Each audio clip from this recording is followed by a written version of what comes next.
Bé, moltes gràcies de tornar a ser aquí. Ara que en diem la sessió golfa del Mot Olot.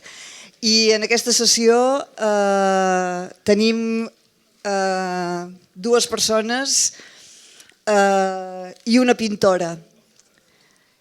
La pintora és Charlotte Salomon i aquestes dues persones que parlaran de la vida de Charlotte Salomon són, per una banda, David Fuenquinos, un escriptor francès, autor de diverses novel·les i d'una magnífica biografia de John Lennon, també ficcionalitzada, que us recomano, si no és que ja la coneixeu.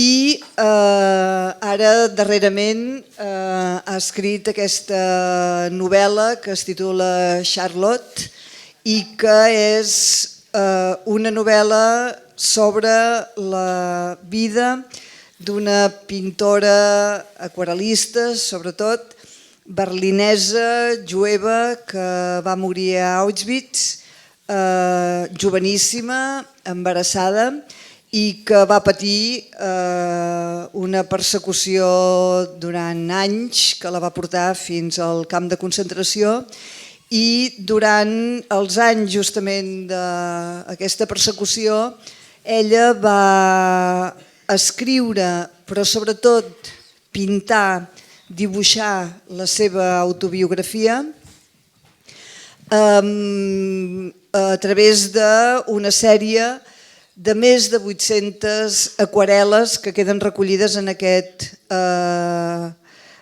catàleg d'una exposició que se li va dedicar a París ara fa relativament poc temps. David Fuenquinos, quan va conèixer aquesta pintora i quan va veure la seva obra, se'n va sentir fascinat i va escriure aquesta novel·la que us comentava i que, a més, està escrita d'una manera molt peculiar, amb unes frases molt breus, molt sintètiques. Podríem pensar en prosa poètica, però no ho és. D'alguna manera és una prosa que intenta reproduir, que reprodueix les paraules amb les quals Charlotte il·lustra justament les seves aquarel·les. David Fuenquinos és aquí per parlar d'aquesta novel·la, fonamentalment de la relació també entre ficció i realitat a l'hora de construir la seva literatura, perquè la seva aventura en relació amb Charlotte és també una aventura personal. Ell va anar a la recerca d'aquest personatge i això és el que ens explicarà gràcies a Perico Pastor, que és un magnífic pintor conegut de tots nosaltres. A mi m'encanta i suposo que ho compartiu molts de vosaltres. Perico Pastor és un gran il·lustrador, a més de grans obres de la literatura. Concretament ha il·lustrat la Bíblia i últimament una magnífica edició del Llibre de les Bèsties de Ramon Llull. I vam pensar que seria una magnífica peça dintre d'aquesta conversa del Mot, entre altres coses perquè és un magnífic lector. I a més una altra cosa, quan li ho vàrem demanar, resulta que coneixia personalment David Fuenquinos. Alguna cosa volia dir. Moltes gràcies a tots dos per ser aquí i endavant.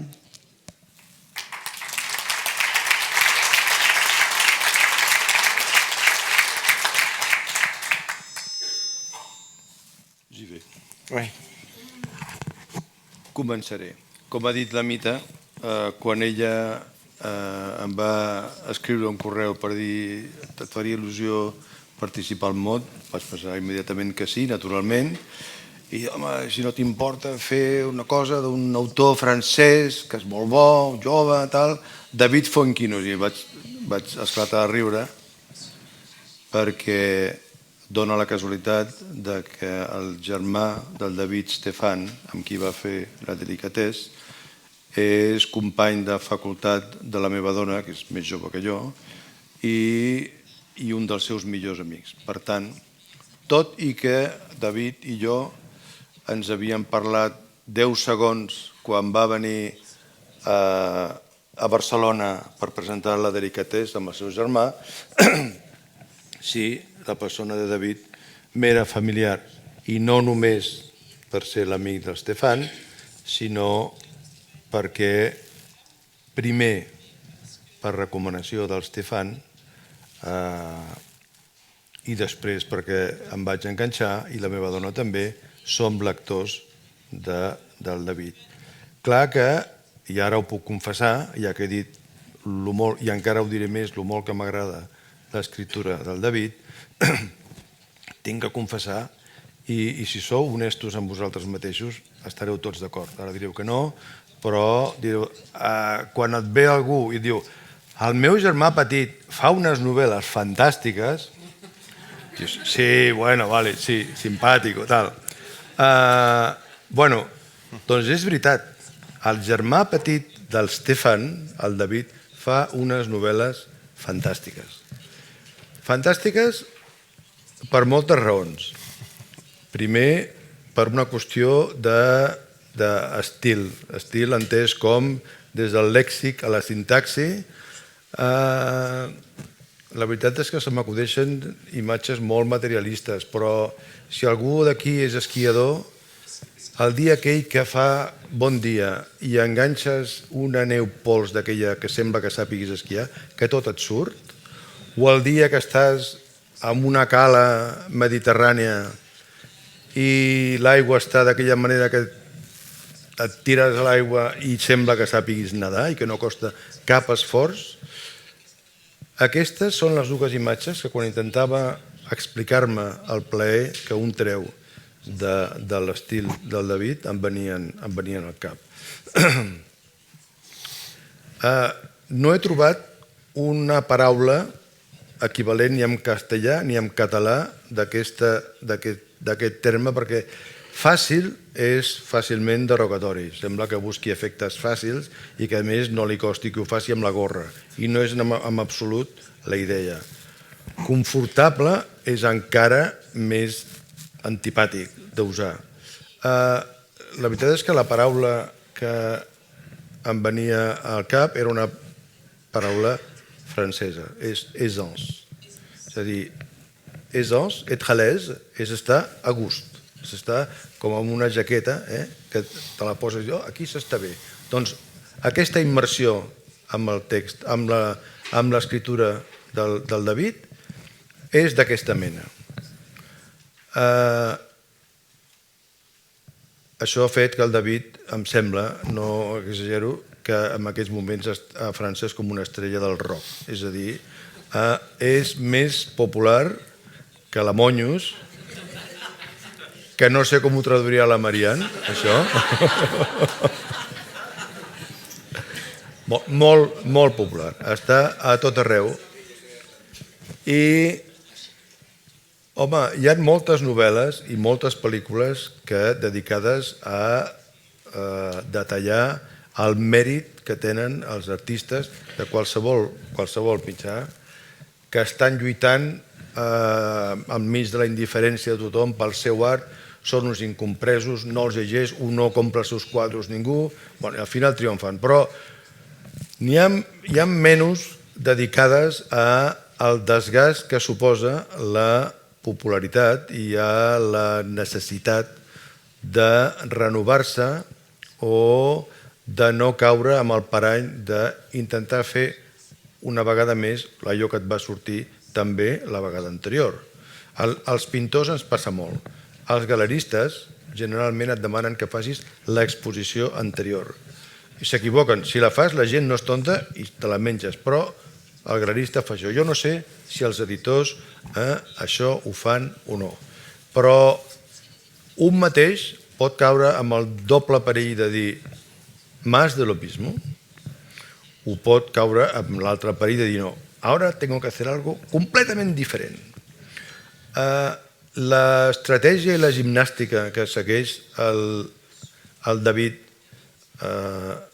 contra aquest perill em sembla que és sobretot, primer, el fet de ser un gran professional de l'escriptura, això em sembla que ha quedat clar, i després el de la ironia. Quan estava començant la seva carrera ja va fer un llibre que es deia Qui se souvient de David Fonquinos, com en fotent-se de si mateix, i sempre hi ha una actitud irònica envers l'èxit, com se't pot pujar al cap, és un tema recurrent.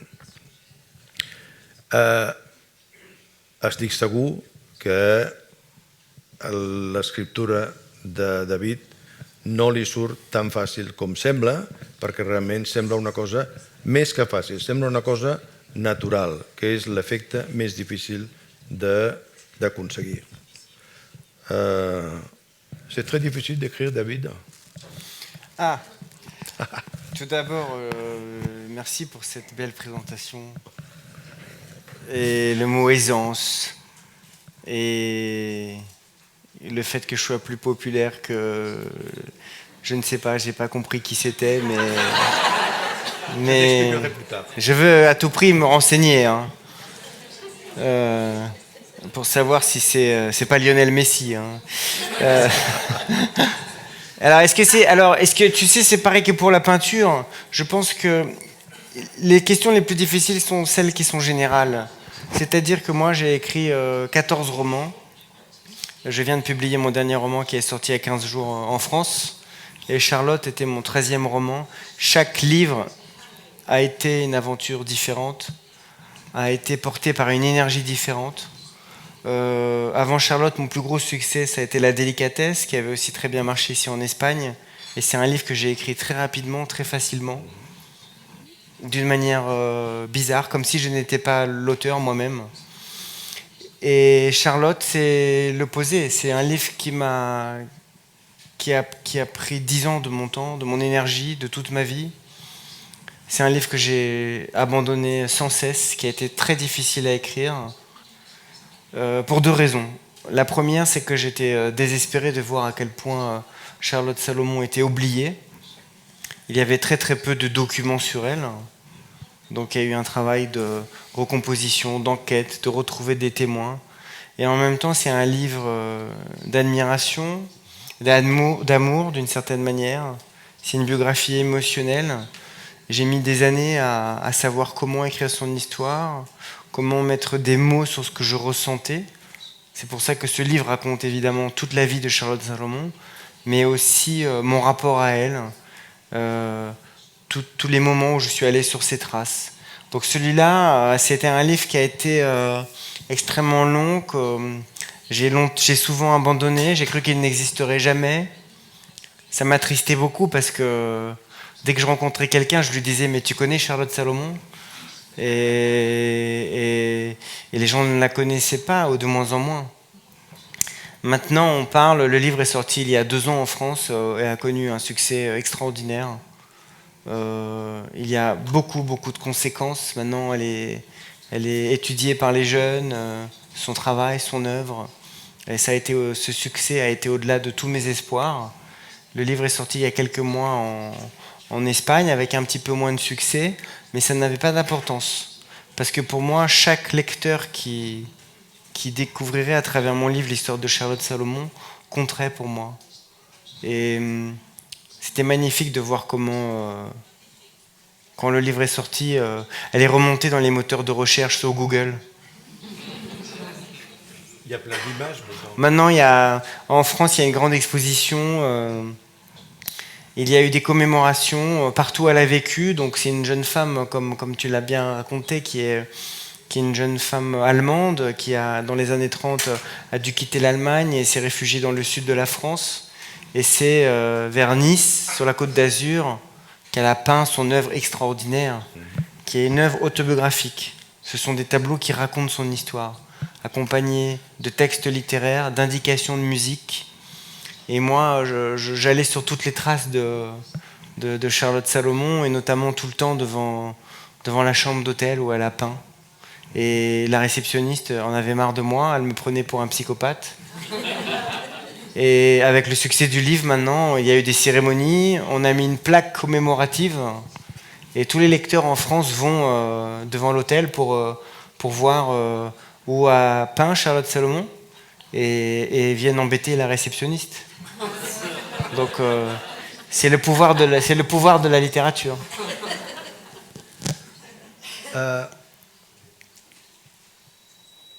J'ai eu ton livre sur ma table de chevet pendant 2 ans parce que, évidemment, Sandra, ma femme, l'avait acheté.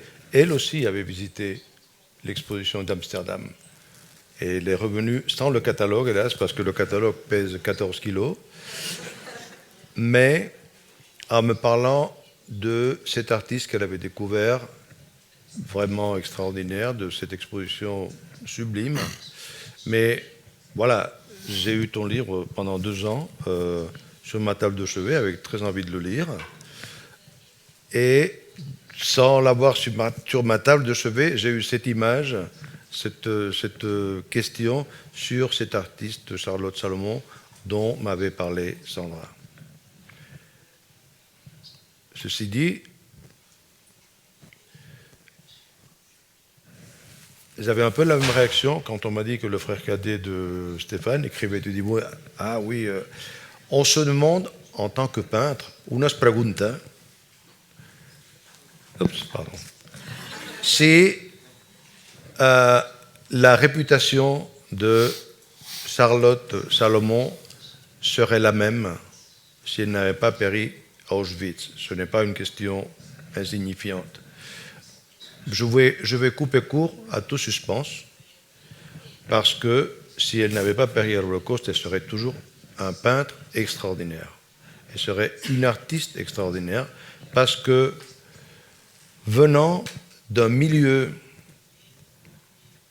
qui était extrêmement cultivé, où la littérature, l'histoire, l'art, la musique étaient vraiment activement poursuivis, elle avait une éducation musicale considérable, elle a su lier ces 3 cordes ensemble. Donc son livre est fait d'images, de mots et de musique. C'est vraiment un des sommets de la culture allemande.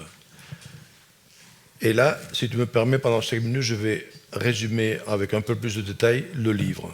Pour que... Bé, com han dit la Mita i el David, la Charlotte neix l'any 17. Per cert, d'aquí 1 hora i 20 minuts, la Charlotte farà 99 anys. Va néixer un 16 d'abril. I d'aquí un any hagués fet 100 anys. Va néixer, doncs, l'any 17, en plena guerra. La seva mare era infermera i el seu pare era metge. I la raó per la qual la mare s'havia fet infermera és perquè 2 anys abans la seva germana estimadíssima s'havia suïcidat.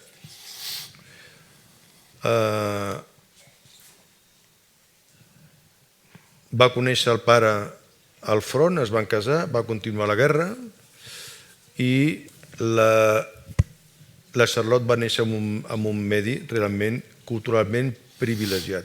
No particularment càlid, perquè ni el pare ni sobretot els avis materns semblaven gent molt afectuosa, però una noia que era molt estimada pels seus pares i per la seva mare, la qual, quan a l'any 25 es va suïcidar. Hi ha un mot que m'agrada molt i que us donarà una idea de quina és la tècnica del David. En els 2 casos parla d'una frenada, un ralentissement. La germana gran es suïcida després que és com la vida se li frenés, passés a càmera lenta i a la mare li passa quelcom de semblant. Suposo que en aquella època s'hagués parlat de neurastènia, les classes mitges, les senyores sobretot, deia que estaven neurastèniques, quan estaven així una mica deprimides. Ara es parlaria de depressió, però eren depressives. Bé, al cap d'un temps, el seu pare va conèixer una cantant famosa, Paula Lindbergh. Es va tornar a casar i sembla que la vida va tornar a reemprendre en el cor de la Charlotte. Però tothom sap el que va passar a l'any 33 i a partir de l'arribada dels nazis al poder comença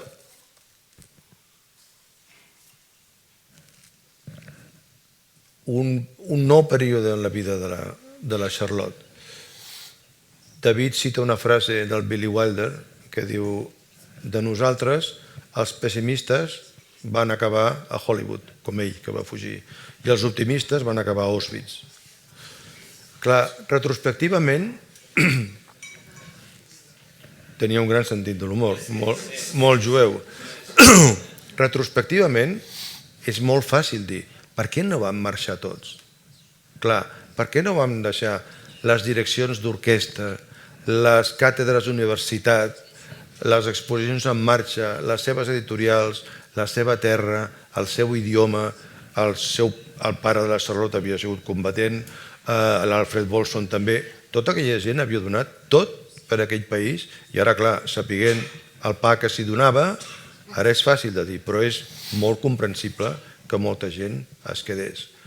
Els pares de la Charlotte es van quedar, però el mateix any que succeïa això, la Charlotte va fer un descobriment amb els seus avis, va descobrir Itàlia i va descobrir l'art. I a través, el David nos recorda el contacte amb els escrits de l'avi Warburg,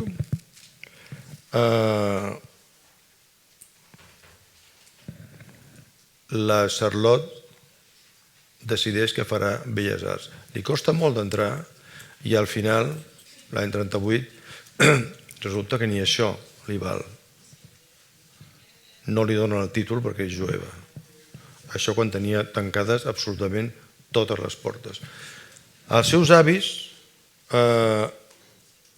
ja se n'havien anat al sud de França a casa d'una benefactora americana, Ottilie Moore, que va fer a la seva propietat a Villefranche-sur-Mer un refugi per nens jueus.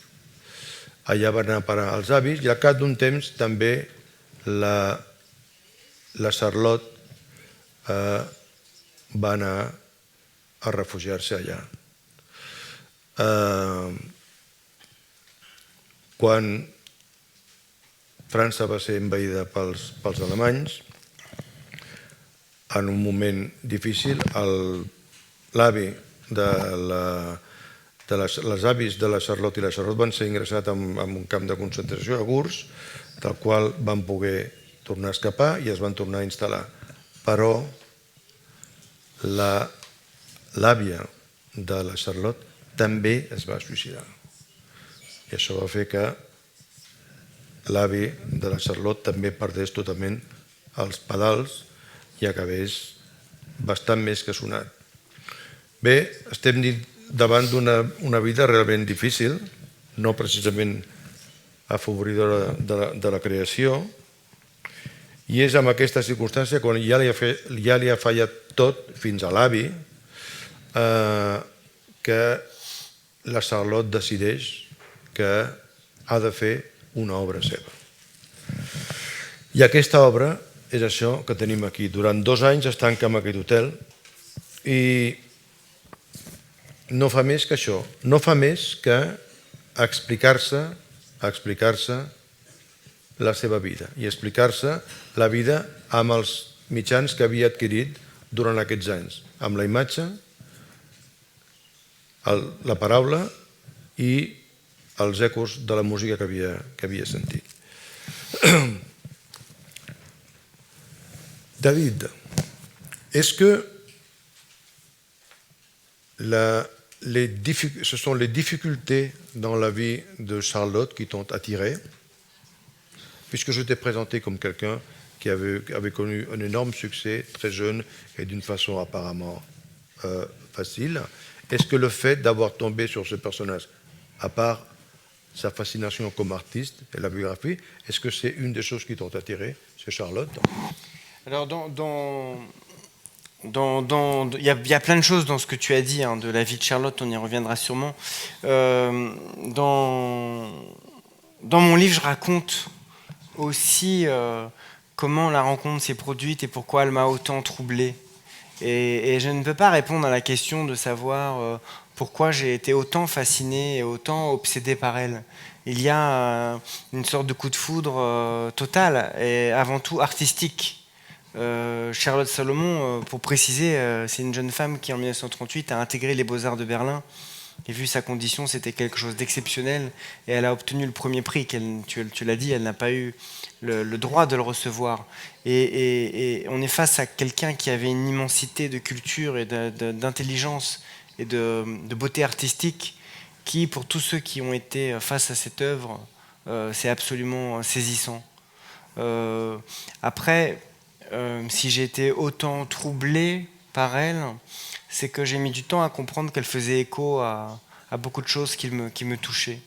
On dit parfois qu'un coup de foudre, c'est une façon de reconnaître quelque chose qui existe déjà en nous. Et j'explique dans le livre à quel point j'étais attiré par cette période, par cette culture, par cette langue, et que finalement la rencontre avec Charlotte Salomon était tout ce que j'attendais depuis des années.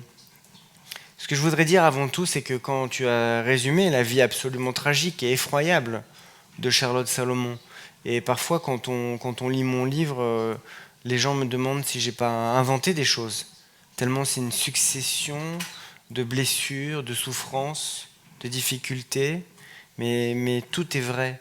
Donc il y a quelque chose d'absolument fascinant dans cette vie. Et ce qui m'a... s'il y a une chose que je voudrais mettre en avant plus que tout au monde, c'est justement à quel point elle a réussi à transformer toute cette noirceur, toute cette mélancolie, toute cette souffrance en une source éclatante de beauté, de culture, de génie artistique. D'aisance? D'aisance aussi, sûrement, bien sûr, parce qu'elle était au-delà de tout le monde. Elle fascinait par sa personnalité, mutique, sauvage. Elle avait une vie intérieure très très forte. Et c'est vrai que si le livre en France a eu un très grand succès auprès des jeunes et a eu un prix important auprès des jeunes, c'est aussi parce que Charlotte Salomon, malgré tout ce qu'elle vit, elle est capable à un moment donné de sa vie, alors qu'elle est au bord du désespoir, elle est au bord de la folie, elle est capable d'aller chercher la beauté au plus profond d'elle-même. Elle est capable de survivre grâce à la création. Et donc elle est un exemple pour moi de courage, de force. C'est une puissance absolument solaire. Et tout à l'heure, tu disais qu'au-delà de la fin de sa vie, puisque les conditions sont atroces, alors qu'elle est enceinte, elle est dénoncée, elle meurt en camp de concentration, je pense que c'est presque ça qui a gêné sa postérité. Parce qu'elle a été très souvent associée aux artistes liés à la Seconde Guerre mondiale, et je pense que ça a été parfois un handicap.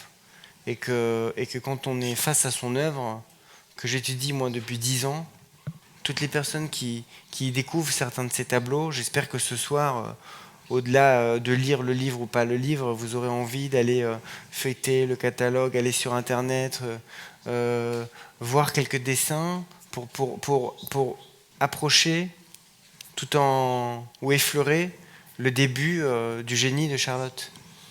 Il y a aussi des textes, tu l'as très bien dit, c'est accompagné de textes littéraires. Dans mon livre, il y a quelques phrases en italique qui sont d'une beauté renversante. Et donc on était face à, pour moi, un monstre de culture et de beauté. Et ce qu'il faudrait aussi ajouter, c'est l'humour, la fantaisie. C'est inouï de voir une femme qui traverse les cendres, qui traverse l'horreur, et qui va non seulement chercher la beauté, mais aussi transformer sa vie dans une œuvre qu'elle estime être une œuvre chantée, une pièce chantée, avec de la fantaisie. Elle transforme tout son passé en faisant une représentation théâtrale. Et donc, il y a quelque chose de magique dans l'idée de ne plus supporter la vie et de la décaler vers la création, un peu comme les enfants vont aller, se réfugier dans un imaginaire joyeux. Et puis, une dernière petite chose, c'est vrai que dans la façon dont tu as présenté la vie, tu as pratiquement tout dit, mais il y a aussi une très très grande histoire d'amour dans la vie de Charlotte Salomon, et donc dans son œuvre, puisque c'est une œuvre autobiographique. Et donc il y a quelque chose aussi d'absolument bouleversant quand on est face à cette œuvre pour la première fois. Parce qu'on voit l'œuvre d'une jeune femme qui dessine l'homme qu'elle aime, pas une ou deux fois, pas 10 fois, mais des centaines de fois. Elle dessine son visage partout. Et il faut imaginer que c'est une jeune femme, quand elle produit cette œuvre, elle est coupée du monde, elle est coupée de son pays, elle est coupée de sa famille, elle est coupée de l'homme qu'elle aime. Et donc c'est une façon de le faire revivre à ses yeux. Elle n'a aucun document, elle n'a de contact avec personne. Les conditions matérielles de l'exécution de son œuvre sont très difficiles. Elle a la peur au ventre. Elle n'a que très peu de moyens matériels, que 3 couleurs à disposition. Et donc, il y a quelque chose qui est de dessiner son passé, de dessiner tout ce qui a été aussi important dans sa vie, pour ne pas être seul. Et donc, quand on est face à l'œuvre pour la première fois, puisque tu m'as posé cette question, j'ai des dizaines de réponses. Parce qu'il y a des portes d'entrée à la fois émotionnelles, artistiques, irrationnelles, parce qu'on ne sait pas pourquoi on est autant touché par quelqu'un. Et donc, tout ça fait que quand je me suis retrouvé face à cette œuvre, je n'avais jamais ressenti ça. Ça ne m'a jamais quitté. Et elle fait partie de ma vie depuis toutes ces années. Et c'est vrai que c'est son anniversaire. Vous avez marqué là 3 lignes que vous citez du texte qui m'ont beaucoup plu et que je crois pourraient s'appliquer à tout bon artiste. Cela ? Oui. Ouais. Ça, c'est des mots de Charlotte. J'étais tous les personnages dans ma pièce. J'ai appris à emprunter tous les chemins. Et ainsi, je suis devenu moi-même. Ça me touche que tu montres ça, parce que l'œuvre de Charlotte, elle est en permanence traversée par la puissance et la beauté et l'intelligence de la réflexion sur la création. Forcément, un peintre comme toi, mais nous tous, je pense qu'on peut être,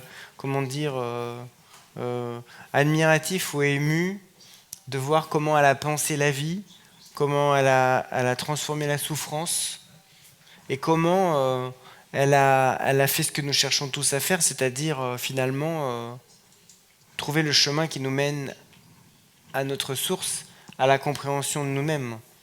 Et donc c'est une œuvre absolument totale.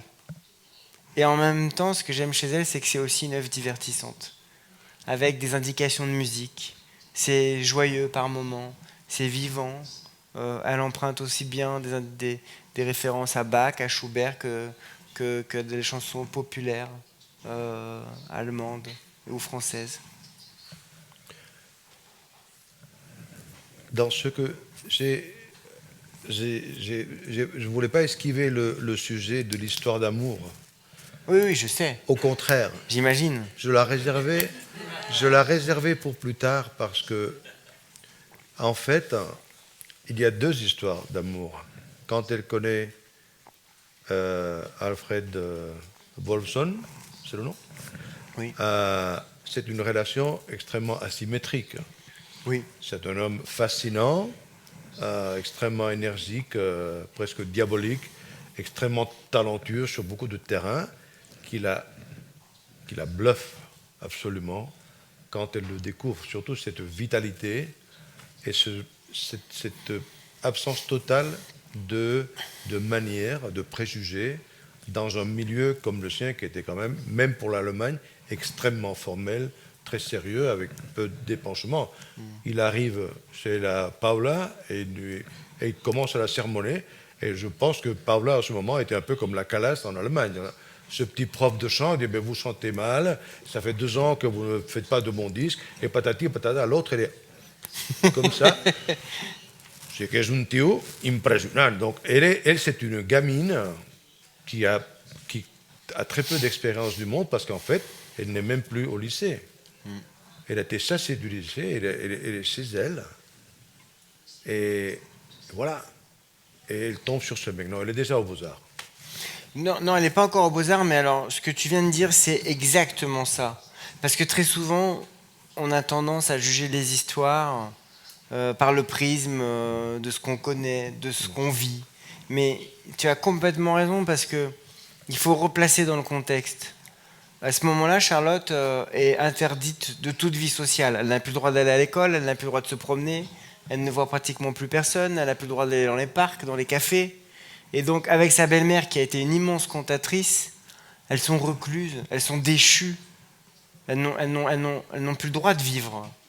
Et donc, il y a aussi cet homme-là, professeur de chant, qui avait une certaine aura, qui est devenu une sorte d'homme un peu pathétique et misérable, mais en même temps tu as raison, il a toute sa superbe et son énergie, elle est dans la parole, dans l'excitation, dans la certitude de ce qu'il énonce. Cet homme-là, il va rentrer dans l'appartement pour donner des cours de chant à Paola, et puis il va rentrer dans la chambre de Charlotte. Et jamais aucun homme n'est rentré dans sa chambre. C'est quelque chose déjà en soi d'absolument atomique. Et il va s'intéresser à ses dessins, il va la regarder, et chez elle, ça va être, quelque chose d'éternel va mûrir en elle, un amour surpuissant, une fascination totale pour cet homme qui va devenir ce qu'on pourrait dire une sorte de Pygmalion, qui va lui donner confiance en elle, et elle va tomber profondément et pour toujours amoureuse de lui. Plus tard, quand elle sera dans le sud de la France, elle va se marier, elle va tomber enceinte, mais les derniers mots qu'elle va écrire, la dernière trace écrite de Charlotte, ce sont des mots qui sont adressés à Alfred. Et toute son œuvre est destinée à Alfred. Il y a quelque chose d'ailleurs d'absolument bouleversant quand on sait que Alfred a survécu à la guerre et a découvert en 1961 l'œuvre de Charlotte Salomon. Imaginez l'émotion de cet homme. Non seulement il se rend compte de l'importance qu'il a eue pour Charlotte Salomon 25 ans avant, mais il voit son visage dessiné partout et toutes les théories. Parce que c'est quelqu'un qui parlait tout le temps, qui avait des théories sur le chant, sur la mort, sur la vie. Et finalement, elle a été sa disciple la plus totale. Et quand elle quitte l'Allemagne, parce qu'elle est contrainte, il lui dit cette phrase absolument magique. Et ça, c'est vrai que dans la vie de Charlotte Salomon, il y a des scènes qui sont très très fortes, qui sont absolument romanesques, comme si elle était un personnage de sa propre vie, et elle-même qui va devenir un personnage, puisqu'elle va se raconter dans son œuvre. On ne sait plus parfois où est la réalité et où est le rêve. Sur le quai de la gare, il lui dit cette phrase, c'est la dernière phrase qui va dire à Charlotte, « Puisses-tu ne jamais oublier que je crois en toi ?» Et c'est tellement beau, et toutes les années où elle va être en errance, elle va être en souffrance, elle va être seule, elle va peindre, elle pensera aux mots d'Alfred, cet homme qui croit en elle, qui croit en ce qu'elle a de plus beau, et elle va essayer d'être à la hauteur de cette croyance.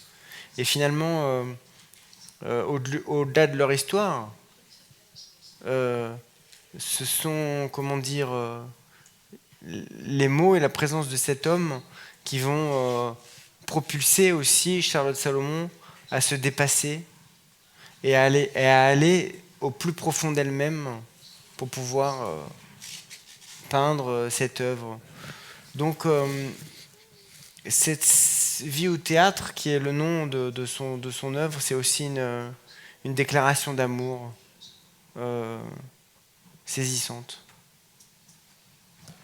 C'est vrai, mais quand je disais que la passion était tout à fait asymétrique, c'est que, évidemment, pour Charlotte, c'était littéralement un coup de foudre. Mais tu as raison à 100%, c'est une relation asymétrique, mais ce n'est pas grave. Non. Finalement, mais non, mais parce que parfois, moi j'avais les jeunes en France, ils me disaient oui, mais ils l'aiment pas comme elle l'aime, mais ça n'est pas grave.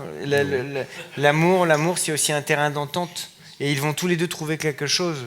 Lui, il va trouver une jeune femme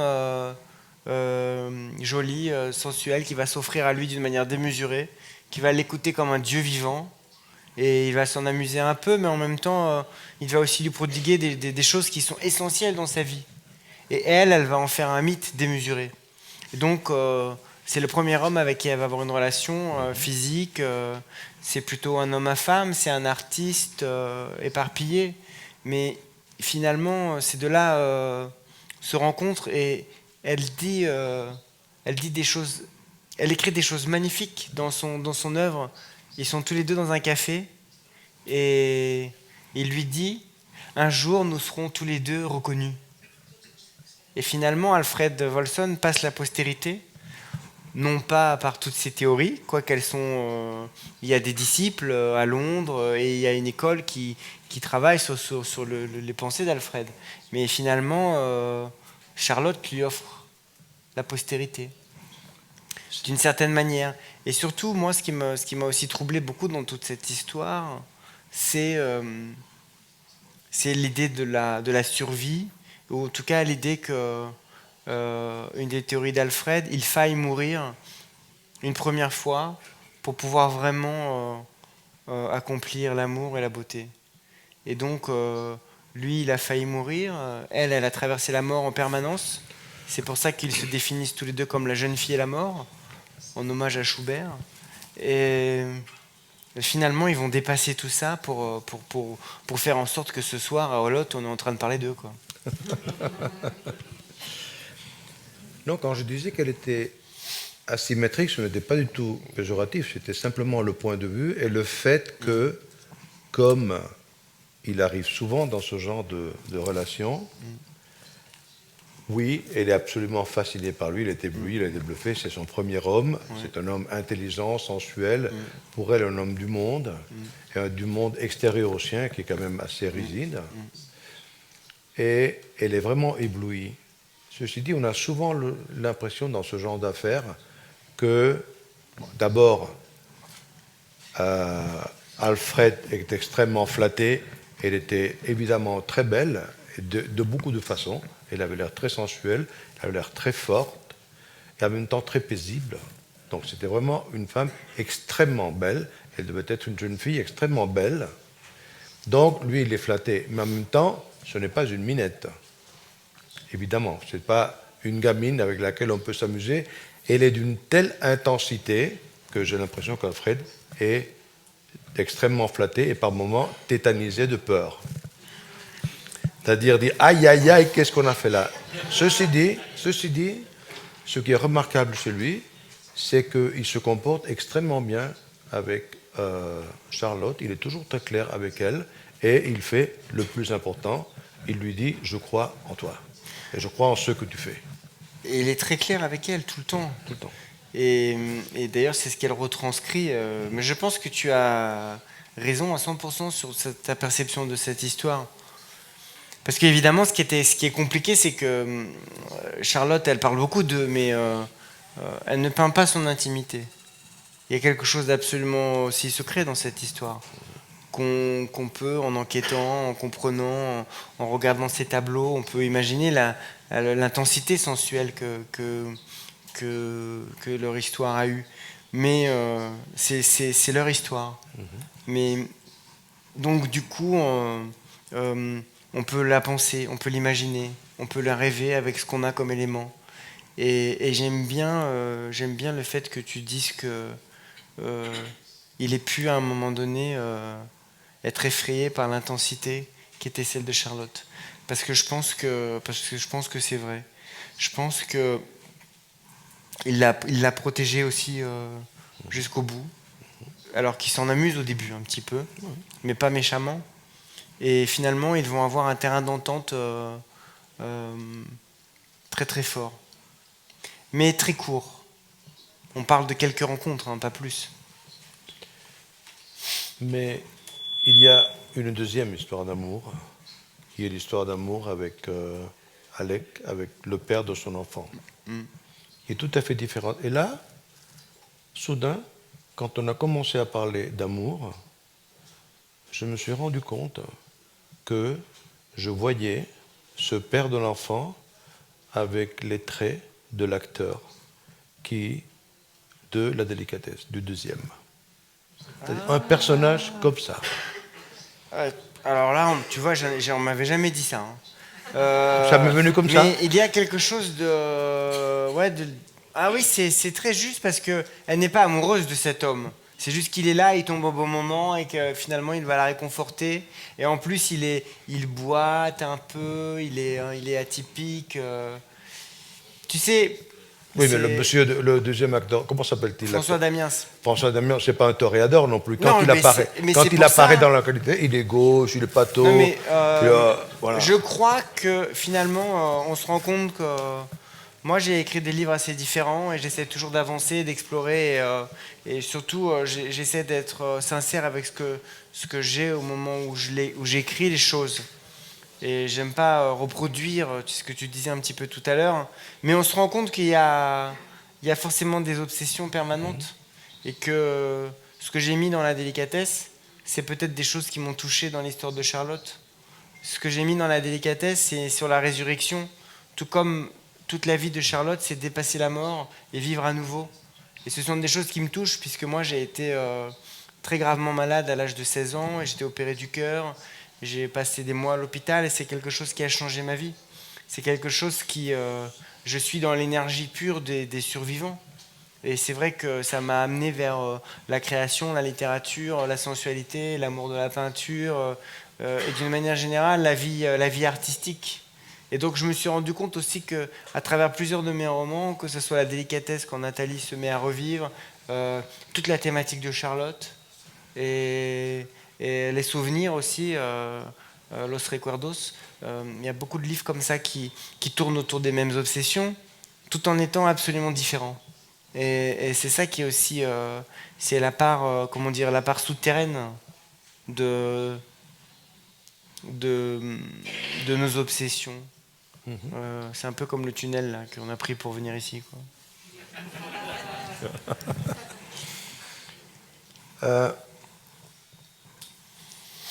Là, je vais y aller un peu en catalan. Ah oui, bah, très bien. Hein. Je suis bilingue, hein, moi. Je prends ça, mais... No, ara volia parlar una mica de l'obra de la Charlotte, de les moltes casualitats que ens han portat a tots fins aquí. La Mita m'havia convidat, però jo no sabia que hi havia un catàleg de la Charlotte. I quan estava llegint el llibre, una amiga comú, la Marian Newman, em va dir que la Mita tenia a casa seva dues coses. Una, un whisky excepcional, i l'altra, el catàleg de l'exposició de la Charlotte. I les dues coses eren veritat. I amb la seva amabilitat proverbial, la Mita va posar a la meva disposició l'ampolla de whisky i no recordo gaire, però el que recordo la vaig deixar bastant tremolant, la pobra. Era molt bo. En canvi, el catàleg pràcticament no el vaig tocar. El vaig obrir, el vaig fullejar una mica i bé, la conversa amb la Mita i el whisky eren prou interessants, però no. Arribo a casa i Amazon, i al cap de 2 dies tenia a l'estudi el catàleg de la Charlotte. I amb els anys tinc una certa experiència de mirar catàlegs. És a dir, això no és un catàleg. És a dir, quan ets un professional, doncs mirar, encara que siguin 500 imatges, es fa ràpid. Això, amb la Charlotte, m'ha estat totalment impossible. És a dir, jo fa 2 setmanes que tinc a l'estudi aquest llibre. Naturalment hi ha altres coses que fer, però cada vegada que m'hi he posat he fet una dotzena d'imatges. Després he sobrevolat tot això, però només he vist, realment vist, 50 imatges, tirant llarg. Però amb això n'hi ha prou per donar-se'n de la densitat d'aquesta obra. És a dir, això no són 500 i 700 imatges. Això és una obra que està descomposada d'aquestes maneres, però és realment un discurs que va de punta a punta. I té el que per mi és la qualitat suprema, és a dir, la qualitat de veritat d'una obra d'art, que no és la bellesa. La bellesa és un producte col·lateral, un byproduct. És un resultat si entre les coses que et proposes causes una certa intenció, un cert efecte a l'espectador o al lector. El que és d'aquest llibre és un recorregut. És a dir, el que és interessant d'un llibre és escriure'l. Si després la gent ho llegeix, fantàstic. El que és interessant d'un quadre és pintar-lo. És a dir, aquí el que disfruta del quadre és el que l'ha pintat. Naturalment que si aquest quadre pot establir un diàleg amb la gent, fantàstic. Però el que és guai és crear les coses. I la raó per la qual, em sembla, la gent escriu i la gent pinta quadres és perquè té coses que explicar-se. La visió, em sembla, més optimista del que pot ser una obra d'art no és imaginar-la com una cosa més o menys perfecta, sinó més aviat com una màquina, com una llàntia, la llàntia d'Aladí de les Mil i una nits, que quan l'agafes i la frotes una mica amb un drap, surt un geni.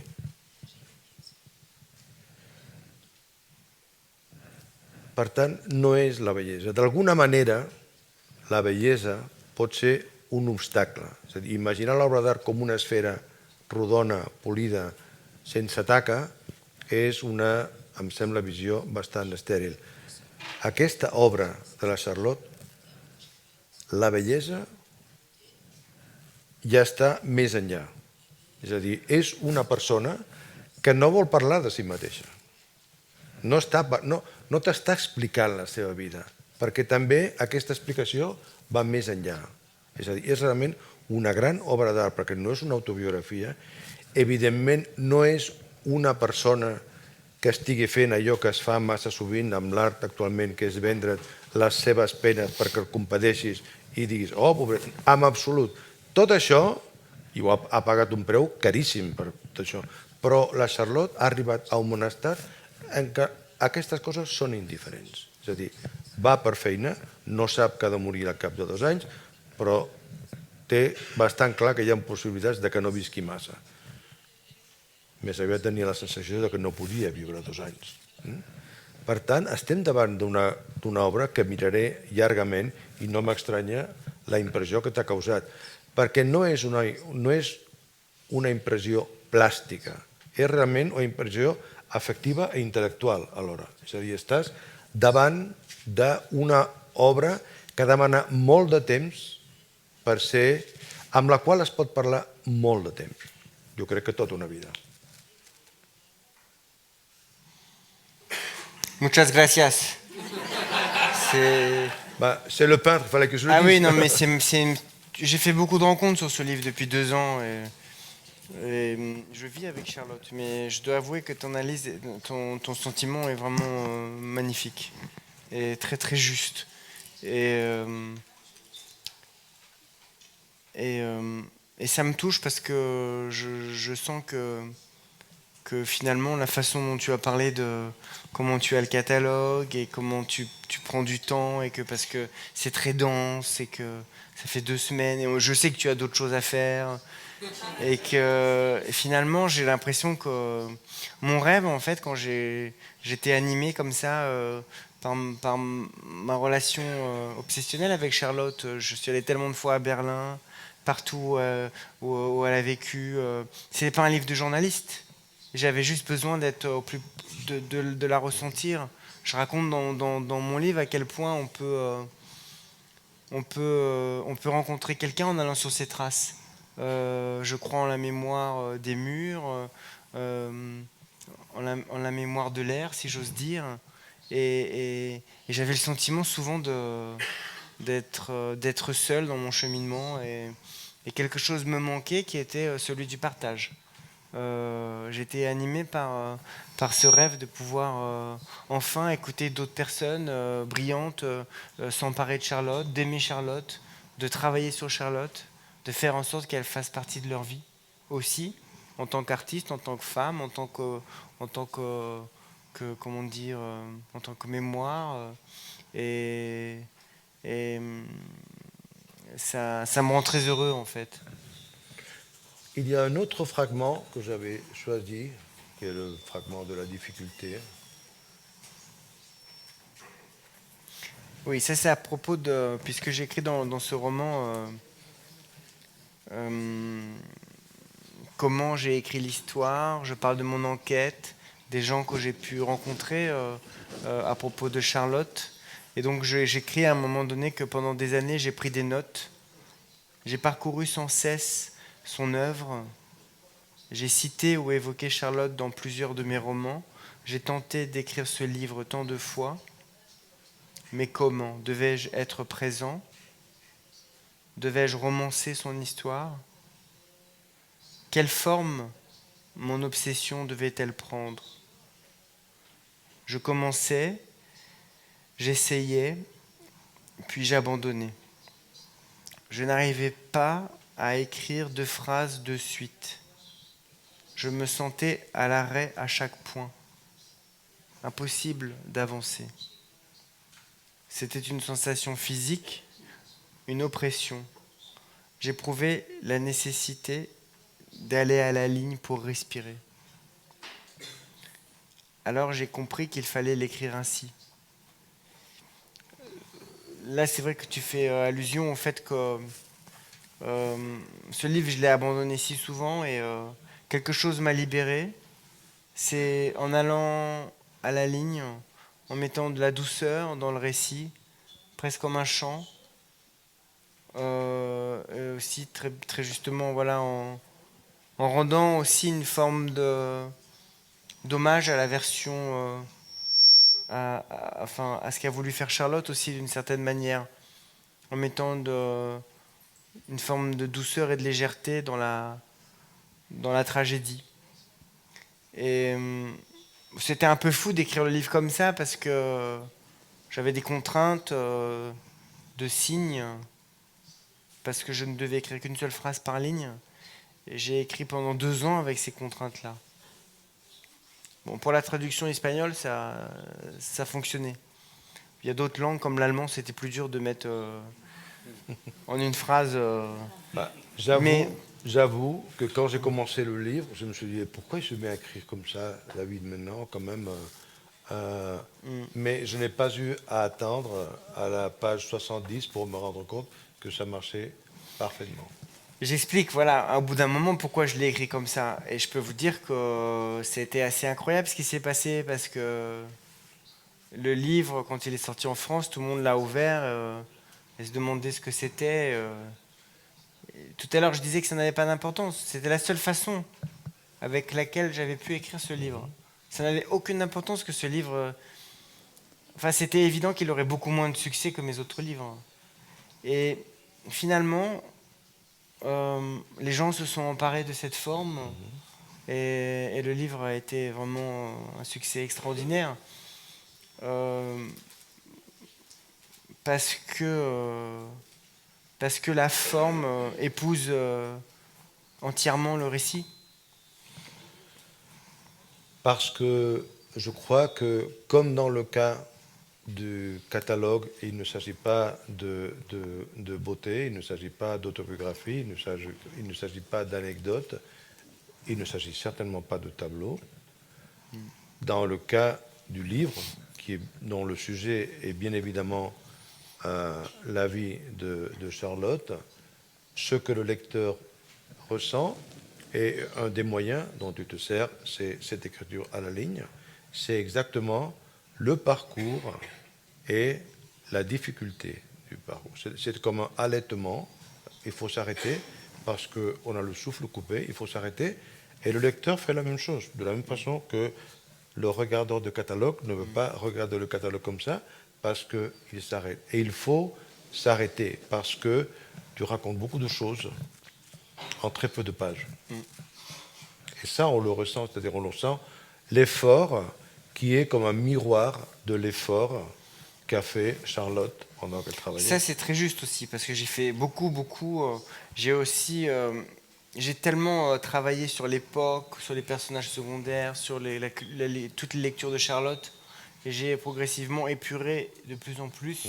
Et j'ai voulu que le livre s'appelle Charlotte, parce que pour qu'il soit vraiment centré sur elle, sur qui elle était en tant que femme, en tant qu'identité, en tant qu'artiste. Et donc, cette forme-là aussi s'approche d'elle, au plus près d'elle. Mais c'est vrai qu'on peut avoir le sentiment qu'on est parfois comme ça, d'une manière lente, on rentre dans le récit.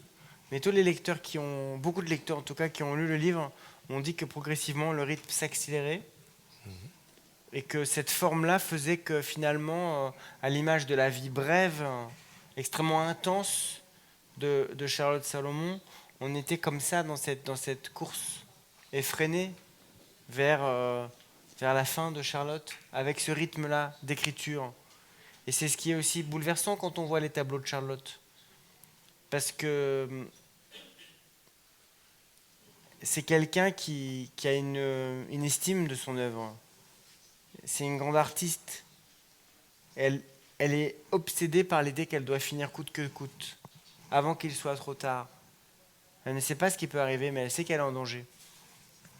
Elle ne peut pas imaginer que c'est à ce point-là, et que ce qui va se passer, on est dans la terreur suprême. Mais les derniers tableaux de Charlotte, ce sont presque des croquis, des esquisses.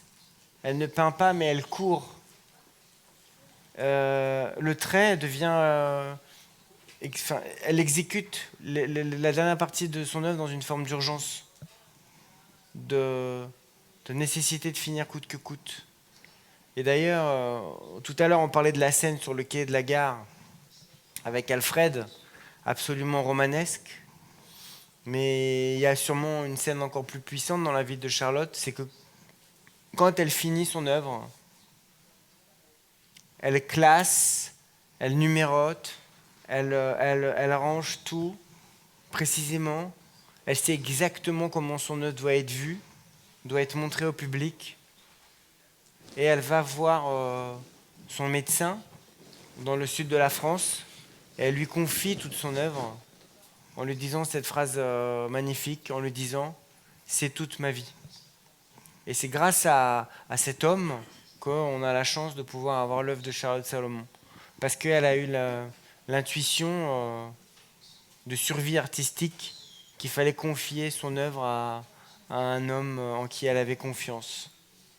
C'est ça qui est horrible ou extrêmement beau dans la vie de Charlotte, c'est que cette fille, issue d'une lignée de suicidaires, qui n'avait aucune vocation de suicide, elle avait une vitalité, c'est-à-dire qu'elle soit arrivée jusqu'aux 25 ans et qu'elle ait été capable de créer, parce que c'est beaucoup de travail, c'est beaucoup d'heures, c'est beaucoup d'énergie, à un moment où on mangeait mal, où on ne dormait pas, où on avait la terreur, c'est-à-dire une énergie physique et psychologique brutale pour en arriver là. Elle était vraiment...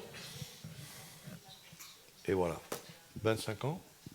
Oui, elle travaillait 10-12 heures par jour. La patronne de l'hôtel dit qu'elle était comme ça, dans une forme d'obsession, qu'elle chantait toute la journée sans sortir de sa chambre. Rarement une œuvre a été composée dans une telle intensité de création. C'est 2 ans d'une apnée totale. Et là où tu as raison, c'est que contrairement à toutes les femmes, toute la lignée des suicides, elle avait rompu le processus. Grâce à son œuvre, elle était allée vers la vie.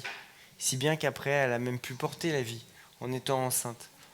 Et elle a été rattrapée par cette malédiction, mais pas de son fait, par l'histoire. Et une autre chose qui laisse un peu amère, c'est que tout le monde a poussé Charlotte à quitter l'Allemagne. À quitter l'Allemagne nazie et aller se réfugier en France. Et finalement, c'est la seule qui va mourir, puisque ses parents vont survivre aux Pays-Bas et puis Alfred à Londres. On doit conclure peut-être. Oui. Parce qu'il Oui. faut dormir. Hein. Non. Déjà, en plus, non, mais déjà, les rencontres ici en Espagne sont très tard. Non, non. En C'est- plus, vous commencez en retard. Oui, oui, très Ça, en c'était ma retard. faute. Les petits Français sont très fatigués. Hein. Le Pere- No, jo crec que continuaríem molta estona, però són 11:45. No sé si podem fer alguna pregunta aquí a l'estaf. Hi ha alguna qüestió?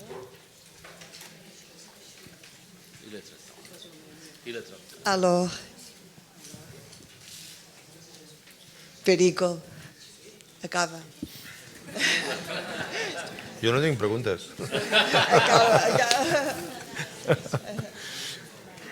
No, només, després us parlarà el David, agrair-vos la vostra presència aquí, agrair a la Mita la invitació i, sobretot, agrair al David que ens hagi regalat aquesta obra mestra, que és aquesta doble, perquè és la que ens ha rescatat de l'oblit, que és l'obra de la Charlotte, i després l'obra que ha escrit ell per arribar a aquesta fi. O sigui que moltes gràcies i enhorabona.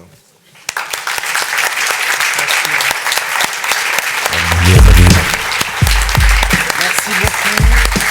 Ja no demanem res, ni molt ni gran cosa, baixar del tren potser si hi hagués una estació prou acollidora i guaitar-nos els antics passatgers de pressa. Travessar l'estació i el pont que hi ha al darrere, travessar el riu, el bosc fosc, tenir por, sí, deixar-nos-la sentir.